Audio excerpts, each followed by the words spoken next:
Olá! Já parou para pensar quantas vezes na vida você atribuiu nome e dedicou um tempo para entender os seus sentimentos, as emoções? E aqui eu tô falando principalmente daquelas emoções desagradáveis, sabe? Aqueles sentimentos ruins. Eu estava pensando nisso, assim, eu acho que poucas vezes na minha vida, né, nos anos passados, a este último ano, principalmente, que eu me dediquei muito ao autoconhecimento, mas poucas vezes eu dava nome, assim, ao que eu estava sentindo. E mesmo quando eu tinha um nome, né, para raiva, angústia, medo e afins, eu tinha uma tendência, eu acho que boa parte das pessoas também tem essa tendência a não perdurar muito com esse sentimento, sabe, aquela coisa da gente tentar fugir daquilo, não permanecer, né, um tempo naquele sentimento, tentar fugir. Primeiro porque é desagradável, né, são sentimentos que a gente sente naturalmente, estamos aí no planeta da dualidade, né, do prazer e da dor, então a gente tá aqui, a gente sente essas dores e tudo, então é desagradável. E outra porque a gente foi ensinado a não sentir muito, né, a não perdurar no choro, né. A gente foi silenciado algumas vezes na vida de choros e a gente acho que a nossa sociedade ela impõe muito essa questão da gente passar uma força, né, principalmente quando fala em ambiente de trabalho. Então hoje muito mais se fala sobre vulnerabilidade, né, inclusive a Brené Brown, que a gente já falou dela aqui no podcast, é uma das pioneiras nesse tema e já se fala muito mais isso hoje no âmbito corporativo também, né, da liderança, ser mais vulnerável, expor os seus sentimentos. Mas eu acho que mesmo com tudo isso, e mesmo por trás dos bastidores, seja no seu ambiente profissional, mundo corporativo, qualquer, setor que a gente está, né, no âmbito profissional, tem essa tendência, assim, da gente se esconder ou não olhar de verdade e, assim, querer abrir a ferida e olhar o que que é o sentimento que a gente está sentindo naquele momento. E mais do que investigar a causa, a raiz, né, que acho que não é muito essa linha que eu tô querendo trazer aqui, eu tô falando mais do ponto da identificação mesmo, bem primordial, assim, num processo quando a gente fala de curar e afins, né. Mas essa parte da gente realmente identificar o que a gente sente e buscar até entender aonde que no nosso corpo que a gente sente aquilo, né. Eu fiz uma prática hoje, inclusive, numa terapia que foi bem interessante, assim, que ela me falou para eu voltar a pensar numa situação que eu tinha levado para terapia, e aí ela me guiou numa meditação para eu entender aonde o meu corpo eu sentia aquele desconforto. Enfim, nem é por isso que eu nem é por conta dessa terapia que eu vim trazer esse tema, já o que eu já queria trazer aqui, mas é porque eu realmente refleti muito sobre isso, assim, porque a gente não se ajuda nem um pouco, né, quando a gente tenta ignorar o sentimento. E eu acho que até tem um pouco de responsabilidade dessa quando a gente fala muito, né, da positividade, né, quando a gente fala de elevar padrão vibratório para ter bem-estar e tudo isso, né, a gente hoje em dia muito se conhece sobre o quanto é importante a gente estar, né, quanto os bons sentimentos são importantes para a gente manter um padrão vibratório mais elevado. Mas não quer dizer que não seja importante sentir os sentimentos ruins, e eles estão presentes todos os dias nas nossas vidas. E eu estava pensando nisso, assim, às vezes os momentos que eu realmente, com maior frequência no passado, me permitia sentir ou averiguar algum sentimento. E geralmente era no momento que eu estava sozinha, quando eu já, tipo, já passou a situação da dor, da raiva, de tudo aquilo.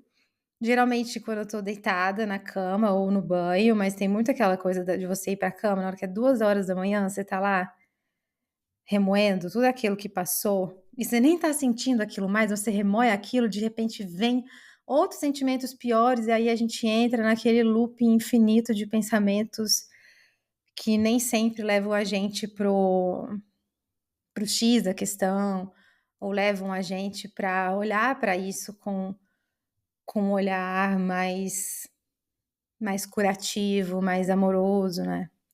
Acho que a gente pega muito pesado com a gente mesmo, e aí nessa pegada de analisar emoções e dar nome às emoções e entender, eu trouxe hoje 2 nomes importantes, assim, que eu queria compartilhar de estudos para vocês depois pesquisarem, se tiver para quem tiver interesse. Primeiro é David Hawkins, que ele não sei se vocês já ouviu falar da escala Hawkins. Ele é um psiquiatra americano e ele dedicou anos e anos da sua vida para entender as emoções humanas, né. E aí, mais do que isso, além de entender as emoções humanas, ele desenvolveu um método para ele medir essas emoções em frequência, em hertz. Então, mais do que nome e sentimento, essas emoções, elas também vibram, né? Elas também são energia, digamos assim.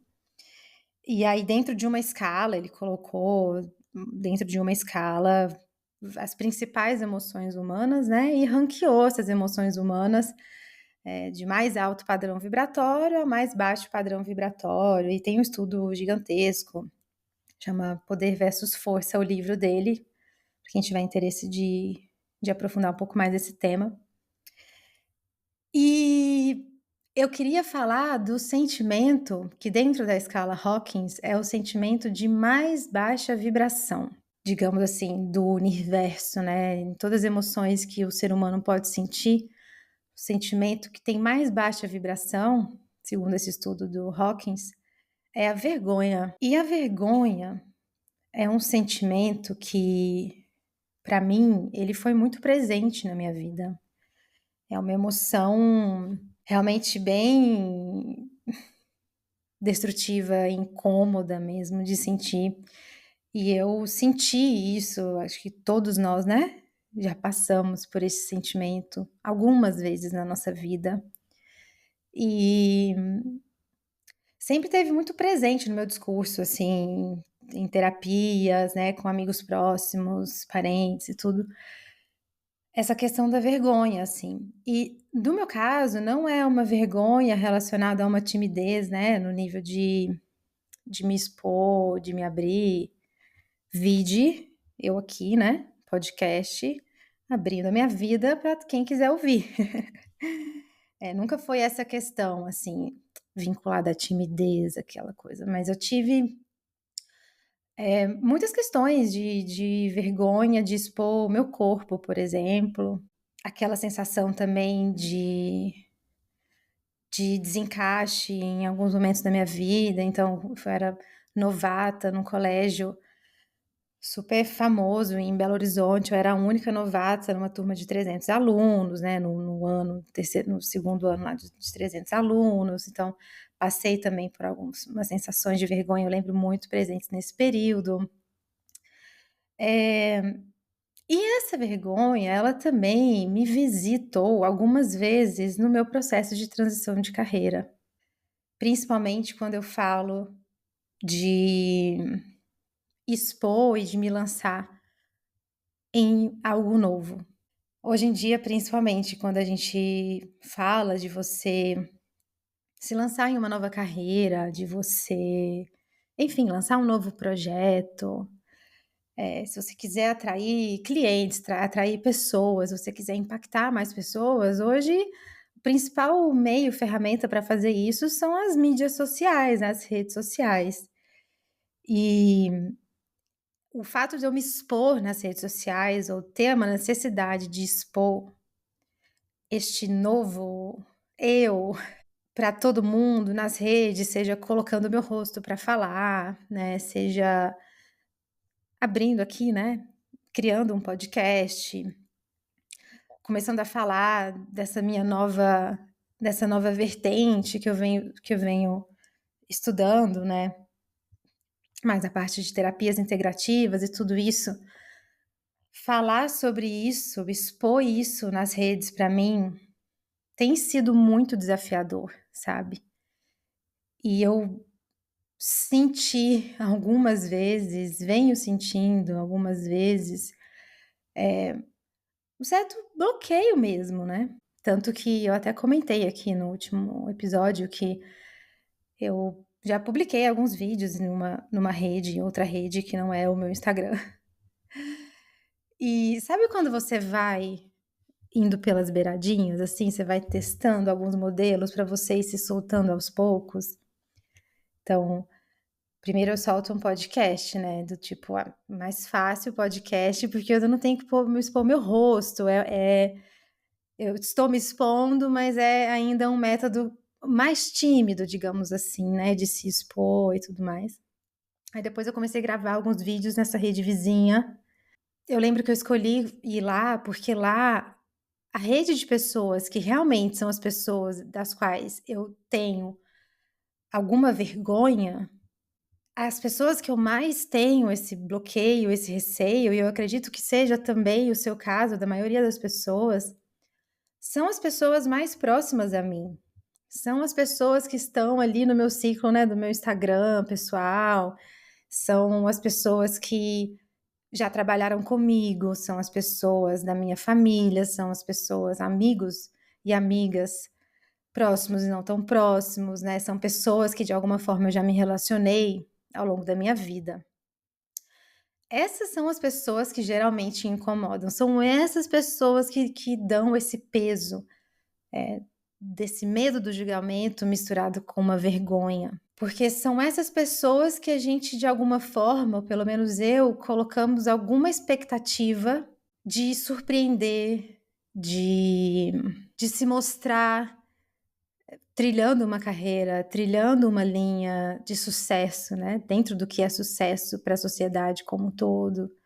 São para essas pessoas, geralmente, que a gente quer se mostrar, porque são essas pessoas que a gente tem alguma relação, essas pessoas têm ou tiveram algum significado muito relevantes na nossa vida, ao passar da vida, né, elas representaram muito no nosso caminho, né. E geralmente são essas pessoas que já passaram no nosso caminho, que despertaram de alguma forma ou estiveram presentes com a gente nos momentos que a gente vivenciou sentimentos de baixa vibração, nos momentos que a gente vivenciou medo, culpa, vergonha, raiva, são essas pessoas que têm esse laço maior, e é justamente nessas pessoas que a gente coloca, deposita uma expectativa maior de aprovação, né, de validação. É dessas pessoas que a gente busca validação, geralmente.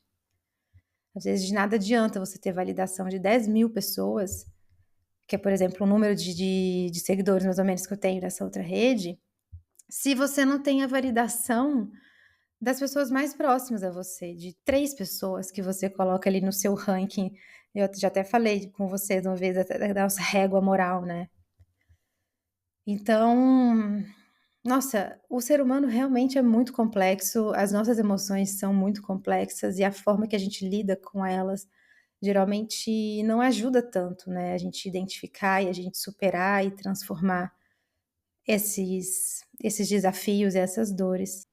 Então por isso que eu quis trazer hoje, assim, esse sentimento e compartilhar, dividir com vocês o que a vergonha representa para mim e o cuidado, o olhar que eu tenho tido para isso nos últimos tempos, né, principalmente. Então não quer dizer que pelo fato de eu estar aprofundando em autoconhecimento e estar fazendo uma série de coisas, de terapias e tudo isso, não quer dizer que eu tô, blindada, né, de sentir isso, pelo contrário. eu tenho um grande desafio e eu me vejo conseguindo aos poucos ir me soltando e primeiro entendendo, né, onde estão esses sentimentos, o porquê que eu sinto. Eu acho que dá uma diferença e isso provoca uma mudança tão grande pra gente quando a gente identifica o que que a gente está sentindo e depois a gente busca encontrar formatos, um ferramental para a gente superar isso, né? Primeiro a gente olha para esse sentimento, entende o que está acontecendo, acolhe, enfim. Mas para mim, até recentemente, eu postei o primeiro vídeo mesmo, assim, de eu falando, o vídeo de sincronicidade que eu comentei com vocês no último episódio, eu levei, postei ele no Instagram. Foi meio difícil, assim, para mim, mas depois que eu já fiz, aí a gente vai soltando aos poucos. Mas até é muito curioso, assim, algumas amigas me encontraram no TikTok, né? E vieram super comemorando, celebrando, falando: "Ai, que incrível, a gente tem uma", né, enfim, brincaram, que eu estava bombada no TikTok, não sei o quê, que eu falei que é a rede vizinha, agora eu tô falando aqui, eu não sei se tem problema falar aqui no Spotify, mas é isso. E aí eu falei: "Jesus amado, não sei se eu estava pronta para as pessoas me encontrarem, não sei se eu estava pronta". E o sentimento, eu sei da qualidade, né, do que eu venho fazendo, eu sei da qualidade, não só por causa de vídeo, isso não postar o vídeo não representa necessariamente, né, todo o meu trabalho, tudo que eu venho fazendo, mas ele é simbólico, porque ali eu falo sobre essas questões, as terapias integrativas, trago muito sobre despertar espiritual, né, sobre autoconhecimento e tudo isso. Eu acho que a questão maior para mim está justamente no fato de ter essa quebra de quebra de identidade mesmo, né, de quem eu era para essas pessoas na minha cabeça, que era a Amanda, sucesso no mundo corporativo, uma executiva de sucesso, para a Amanda que está começando de novo, que está revendo a rota, que está indo para uma outra linha, para um outro caminho, que não necessariamente esse outro caminho ele é, ele é tão enaltecido, digamos assim, para as pessoas, do que o caminho que eu estava antes, ou pode até ser, mas a nossa cabeça, né, na minha mente, tem aquela vergonha misturado com medo de você ser vista como um fracasso, que na verdade é a mesma coisa. Você ter medo de ser visto como fracassado é a mesma coisa de você sentir vergonha.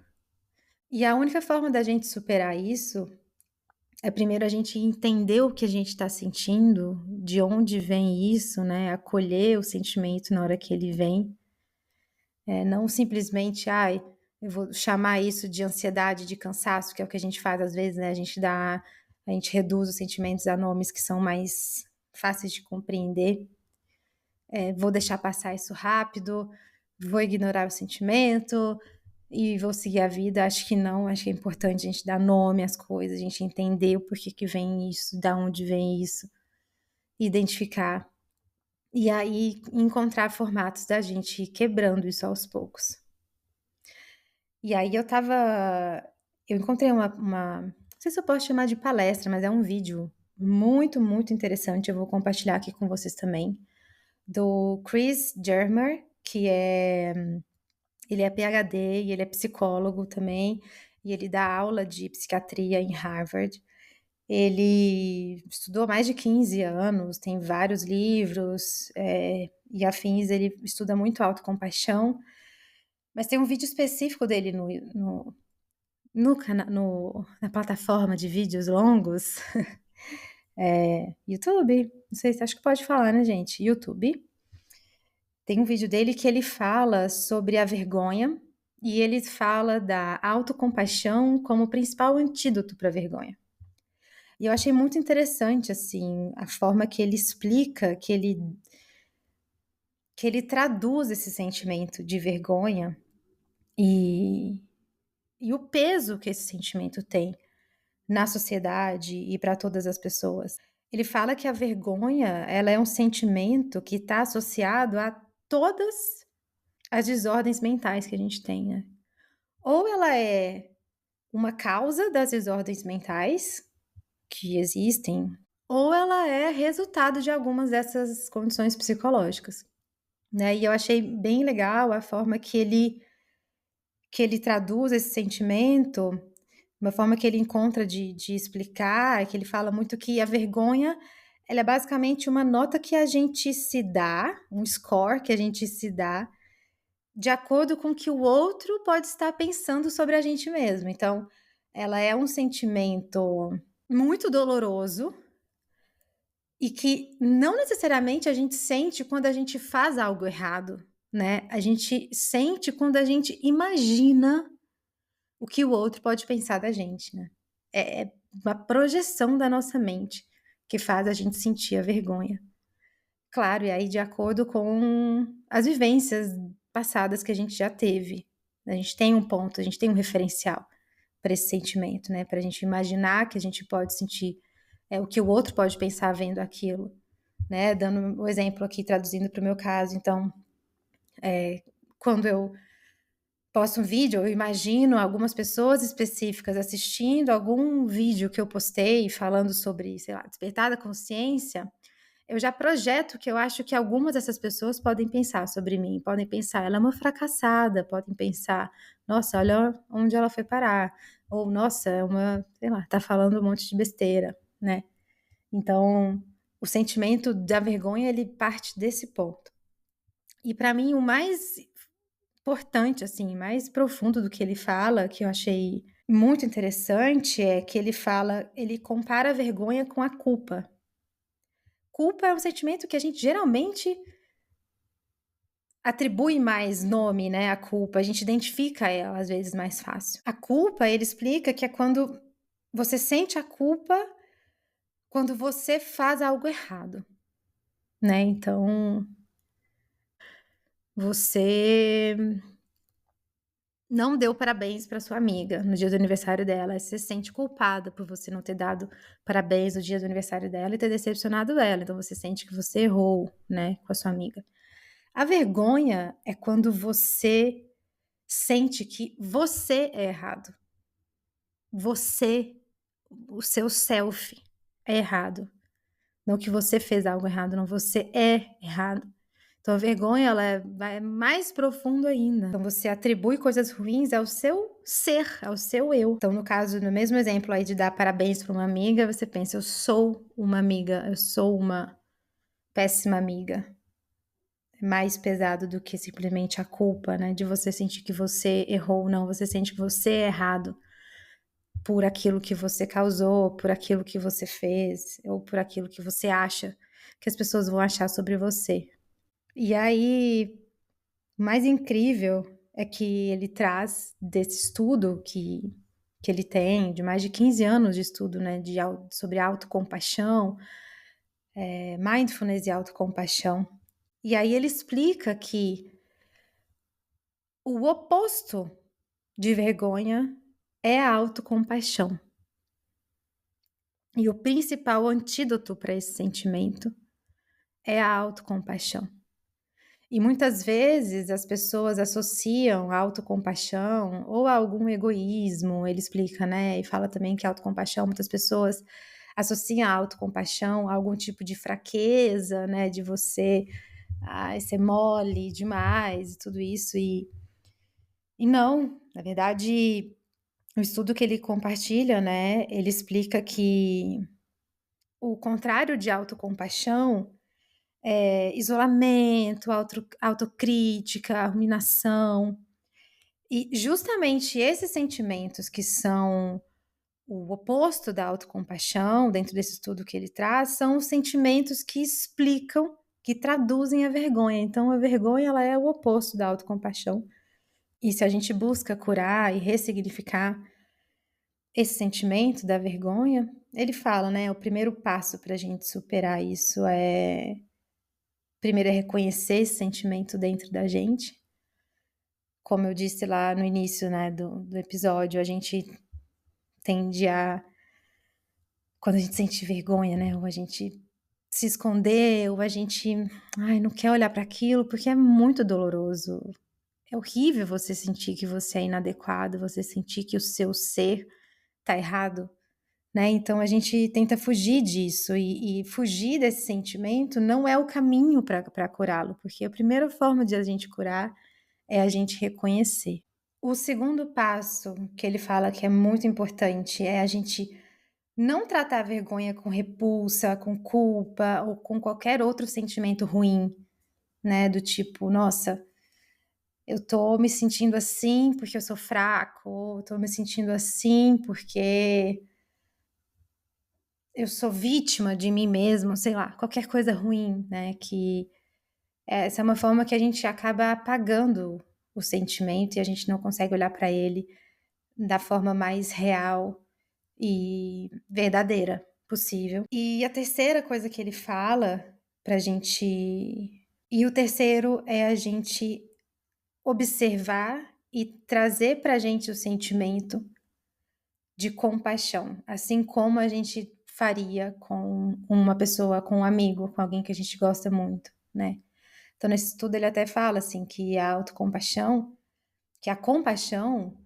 quase 70% das pessoas sentem compaixão pelo outro, mais do que sentem consigo mesmos, né. A compaixão é um sentimento que se dedica muito mais ao outro do que a nós mesmos e a principal forma da gente curar e da gente ressignificar sentimentos como a vergonha é justamente esse sentimento de autocompaixão, né, então e eu fiz esse exercício, até comentei com uma amiga, assim, que falei: "Nossa, se eu visse alguém saindo do mundo corporativo, né, e divulgando, e falando dessas coisas que eu estou falando hoje, eu ia achar tão incrível". Eu ia falar: "Gente, que pessoa foda, que incrível a pessoa que faz isso". E comigo mesma, às vezes, vem esse sentimento, né, a gente acaba em alguns momentos, se sentindo, inadequados. Então, o caminho da gente curar e algo que eu tenho buscado muito fazer agora é justamente trazer esse olhar para dentro, né, de como se fosse uma grande amiga, que sou muito mais do que uma grande amiga para mim mesma, né, essa é a verdade. E para fechar, o que ele comenta que a energia da vergonha é principalmente o sentimento, o desejo de ser aceito, de se sentir amado. Então a vergonha ela é um sentimento inocente, a energia dela, a essência da vergonha, ela tá nessa necessidade, nessa vontade de se sentir amado, de se sentir quisto. Por isso da importância da gente tratar esse sentimento com autocompaixão, com auto-amor, e com todo o cuidado que ele merece. Bom, é isso, essa era a reflexão que eu queria trazer para vocês hoje, um pouco do desabafo. Eu imagino que você pode buscar na sua memória aí alguns momentos em que você se sentiu envergonhado, encontrou esse sentimento dentro de você. E mesmo se você não conseguir buscar na sua memória, esteja mais atento no futuro, quando você sentir, lembra que o remédio é sempre acolher e voltar com autocompaixão. No fundo, todos nós buscamos ser amados, ser acolhidos, ser vistos e quistos. Então, acho que a melhor pessoa que pode fazer isso por nós mesmos somos nós. E é isso. Um beijinho. Tchau, tchau.